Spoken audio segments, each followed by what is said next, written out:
This is Tech Talk Today, episode 261, the relaunch. Launch director on countdown 1, go for launch. 10, 9, 8. Side booster ignition. 6, 5, 4, 3, 2.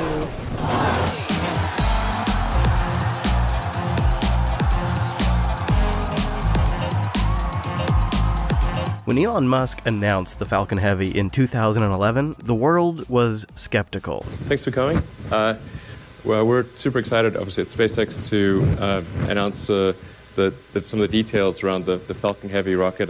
And it was a different Elon, a little less confident. Our large rocket development, really large rocket development. This is something we've alluded to in the past, but I've only just recently completed the design and have been able to increase the thrust and payload capability of the rocket considerably over our previous estimations. It wasn't just Elon that was making the situation awkward. At this time, the United States was anticipating retiring our space shuttle. Although the space shuttle is obviously retiring this year, I think this is something that America can be really proud of, the fact that there's actually going to be a vehicle with twice the capability of the space shuttle that's going to be ready to launch at the end of next year. Despite all of our skepticism, it seems like SpaceX got hard to work. And as the launch got closer, Elon Musk announced that he'd be loading the rocket with a special kind of cargo. The tech mogul and billionaire, who once sent a wheel of cheese into orbit with a rocket built and launched by his aerospace company SpaceX, said he plans to launch the silliest thing we can imagine on the first Falcon Heavy rocket. Musk tweeted that the payload will be his midnight cherry Tesla Roadster playing Space Odyssey. It was a stunt with a purpose, and it grabbed a lot of attention. The eyes of the world were just all on this launch now. And as we catch up with Musk just hours before the launch, we find him contemplating the scope of what he and SpaceX are trying to pull off. Well, it's kind of like balancing three rubber broomsticks in a windstorm. So the most thing I'm most worried about on ascent is that you've got these three rockets which are, even though they look stiff, they're kind of floppy under these high loads. So you could have the body's bending and smacking into each other. You've got unbelievable sound levels and vibration levels. 5 million pounds of thrust is 18 747s at full blast. Really crazy amount of power going through this, and it's really a miracle that that rocket holds together at all.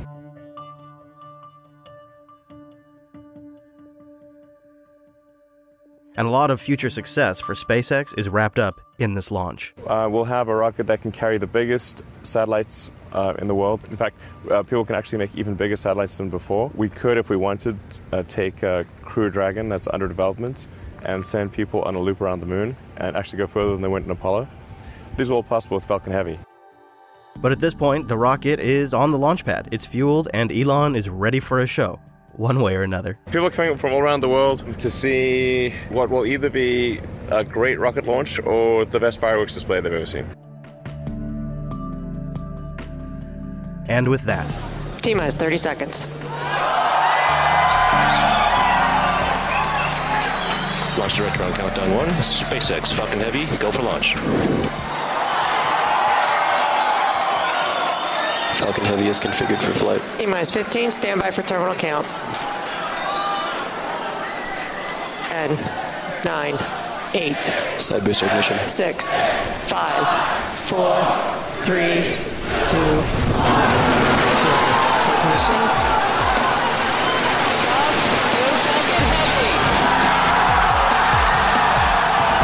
the crowd goes insane. T-plus 30 seconds if you can hear me over the cheering. Falcon Heavy heading to space on our test flight.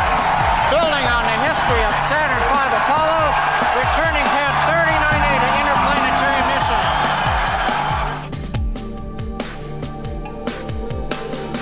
And thanks to an open mic, we also get to catch Elon Musk's reaction at the moment of launch. Holy flying that thing took off. Oh my god. He rushes outside. Inside shut down. Inside boosters. Yes! Look at that.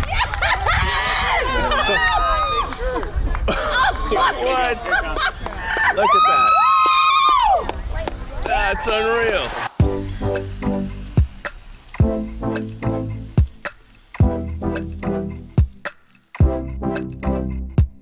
But let's bring this back to us. Why am I excited about the launch of the Falcon Heavy? It's because if SpaceX has their way, this rocket will be used to launch 4,000 low-orbiting internet satellites. Satellites provide an alternative and a way to deliver these communication services that go beyond the UAV-based and balloon-based things that we've seen previously. So typically, these communication satellites are in geostationary orbit. That's very high up over a particular point on Earth. These 4,000 satellites are going to be much closer to the Earth. And which gives you a smaller distance that the signal needs to carry.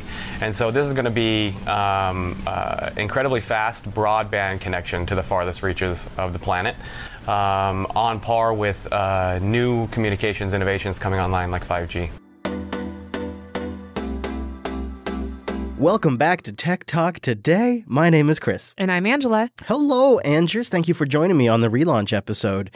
We have a lot to talk about today. We're going to get into the news headlines. I figured if we just were talking about Elon Musk and SpaceX, it's only fair to talk about Jeff Bezos' projects. But before we go there, I want to thank Linux Academy for sponsoring this episode of Tech Talk Today. linuxacademy.com/unplugged. Go there, sign up for a free 7-day trial, and support the show. It's a platform to learn everything you need to know about Linux, from the low-level stuff up to the way big stuff like OpenStack and AWS and Azure. It's self-paced, in-depth video courses on every Linux, cloud, and DevOps topic you need to know about, with hands-on scenarios that give you real experience on real servers. You SSH into those bad boys, you're working with whatever distro you chose while you're setting up, it automatically sets the courseware and the virtual machines to that distro. Then you SSH in, it's hands-on stuff. You get real experience. And if you ever get stuck, they got human beings, actual humans, instructors that are there full-time to help you. linuxacademy.com/unplugged. So let's kick off the news by talking about Amazon. And you've probably heard of the Amazon Go store.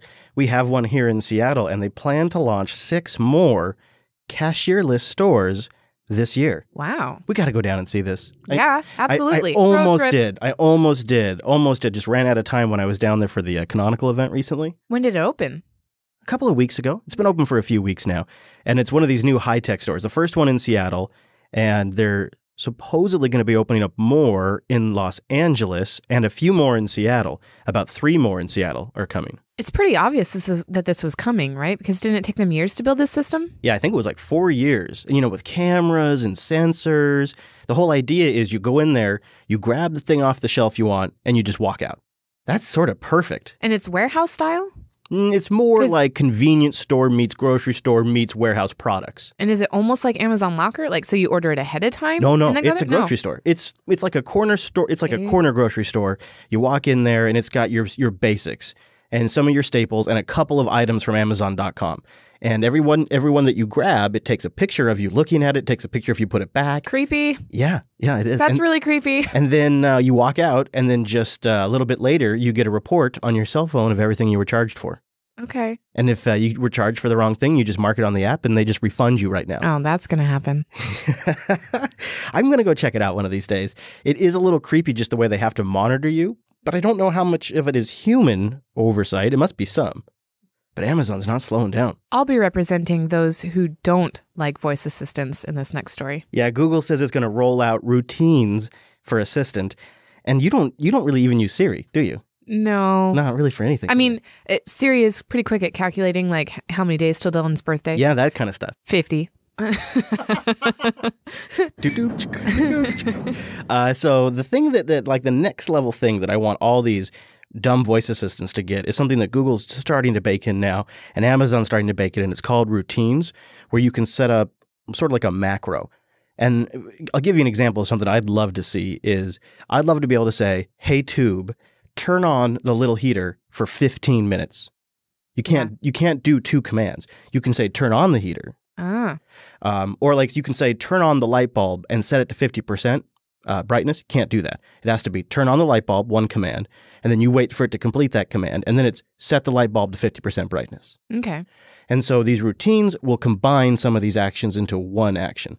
And that's kind of interesting. They're all sort of working on that right now. But I think Assistant's big next move is something that Amazon can't even touch. They're going to bake Assistant in way deeper into Android. They're going to work with phone manufacturers to integrate in phone-specific features into Assistant. So you would say, hey, Googs, turn on my camera in augmented reality mode. And it would just launch that functionality. But the integration will go deeper eventually. Google saying essentially any function you can do on the phone will likely eventually be exposed via Assistant.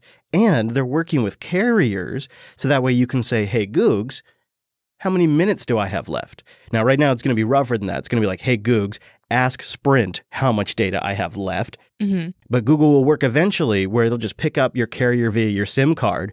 It'll infer the carrier name, and you can just say, hey, how many minutes have I used? And it'll just tell you. The reach of Google. Yeah. Wow. Yeah, and of course, that's information that they will then catalog. And it's something that, unless the Amazon Fire phones kick off, there's no way the Echo Tech can touch that. Apple has some home turf there, of course, because Siri's baked into every phone, but this is where Google can really pull ahead with the Assistant. Yep. We'll see where that goes. The Assistant wars continue on. In the meantime, Apple is just working out issues with the watch. Turns out, police are a bit annoyed at Apple right now. Elk Grove 911. Elk Grove police dispatchers say the call started back in October of last year. 911, what's your emergency? And typically there's no one on the other line. Hello, caller, are you there? When we get one from Apple, the address here will come up with their location. On average, Elk Grove police say they've received 20 accidental 911 calls a day from Apple, roughly 1,600 calls since October, taking valuable seconds away from calls that may be real life and death emergencies. This is a real problem. Oh my gosh. You know, one time when I was doing something... You almost triggered it, didn't you? I had my hands behind my back, and yeah, I called my sister. Yeah. Not ideal timing. It is possible with the iPhone 10. They have like a emergency mode that's designed for like, you're in a bad situation where you mash a certain set of buttons. Right. And I almost triggered the emergency call doing that. And the phone starts like it's going to blow up. It starts just going crazy. Yeah. And you've got like seconds to cancel it. Yeah.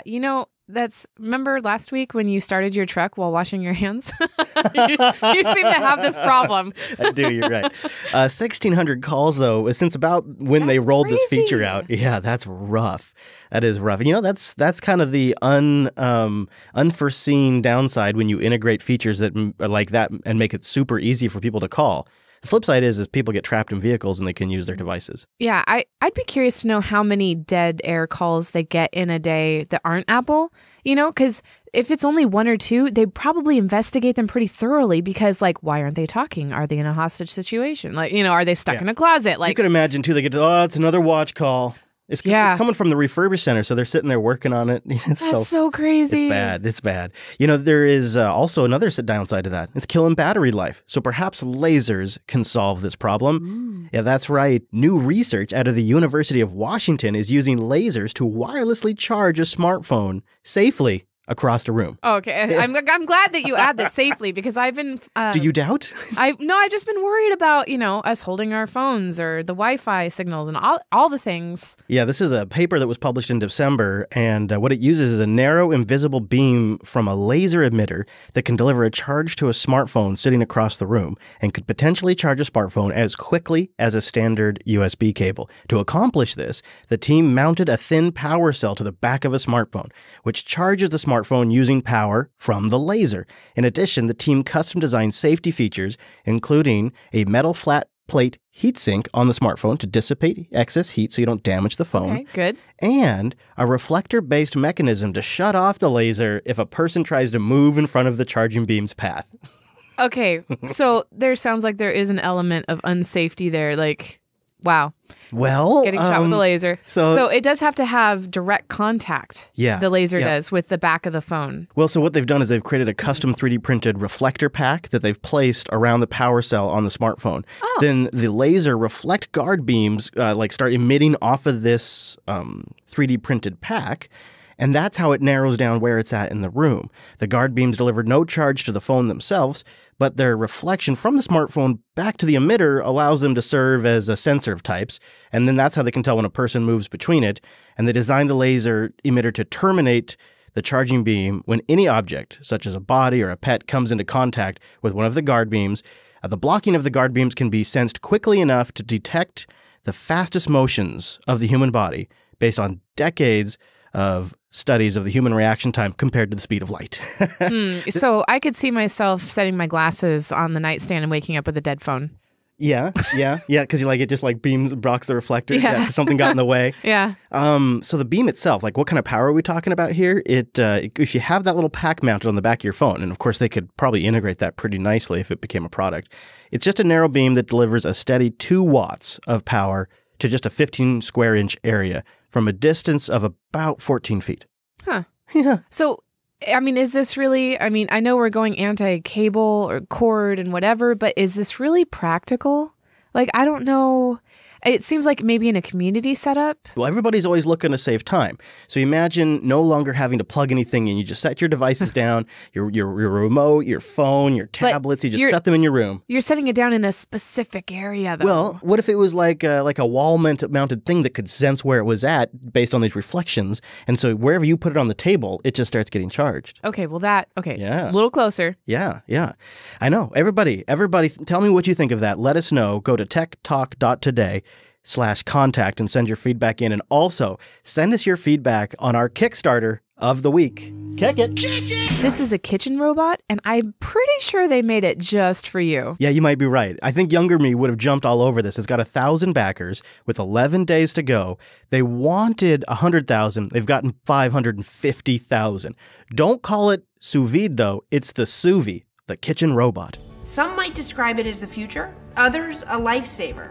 We call it sous vide, the refrigerated multi-zone kitchen robot cooker, plus smart meal kit delivery service. So this thing is a cooker and a refrigerator in one with multi-zone areas. You load the dries and the wets and the meats, and it will keep them cold until it's time to cook, and then it cooks them. And it might be sort of a sous vide cook. It might be more of a fry cook. It's a Wi-Fi enabled cooking robot that you just load your raw veggies, your raw proteins, your dry starches, and you walk away. And it just cooks it for you when you get home. And then they ship you another box next week. Yeah, so they show it has phone integration. So I believe that you determine when it can cook. I'm sure it has a timer setting. For sure. But like if you're running late at the office, yeah, right. Or I'll be home in 15 minutes. Better get that start cooking. So the price right now is $479 to back Oh it. my gosh, that's expensive. Yeah, well, the market price will be $600. It's, it's about the size of a large microwave or a really, really big toaster oven. Yeah, a double. You know what? What do you think, though? Because when I see this, maybe I'm too jaded now, but they lost me at meal service. Well, yeah, I was just going to say, like, you still have to acquire that food somehow and store it. And that tends to be where the breakdown begins. I know that, like, with HelloFresh, I think that they provide the meal plan and the exact ingredients for that meal. In this case, I'm pretty sure that you'll have to order in bulk, and so you'll have all the vegetables in your fridge or counter. And I don't know. I'm not sure. I'm not sure I'm sold on this. I do like the idea of everything just sits in there chilled until it's time to start, and then it just starts cooking.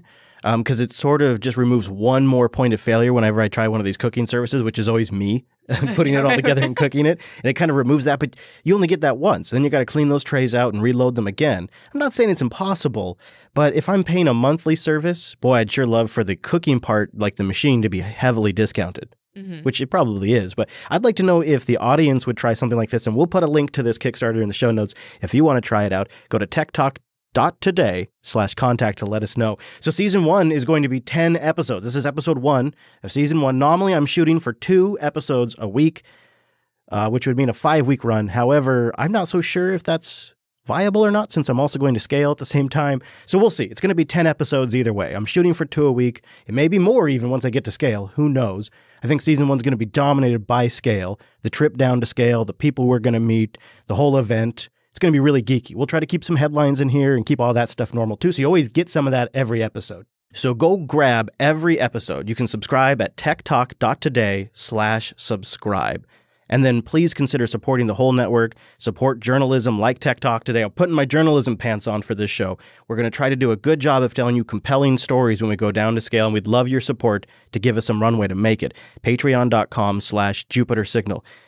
Events like Scale and Linux Fest are extremely expensive endeavors for Jupiter Broadcasting, but we also believe that they're critical to interacting with our community, establishing deep relationships and insights that make our shows better, and getting something that's different, something out of the studio that gives you variety. And we're just working harder and harder to do better at that. So when we go to these events, you enjoy the hell out of it. Patreon.com/JupiterSignal. You can follow the whole network on Twitter, twitter.com/JupiterSignal. You can follow her on Twitter. She is at Andrews. And I am at Chris LAS. Thank you for joining us. See you in a few days.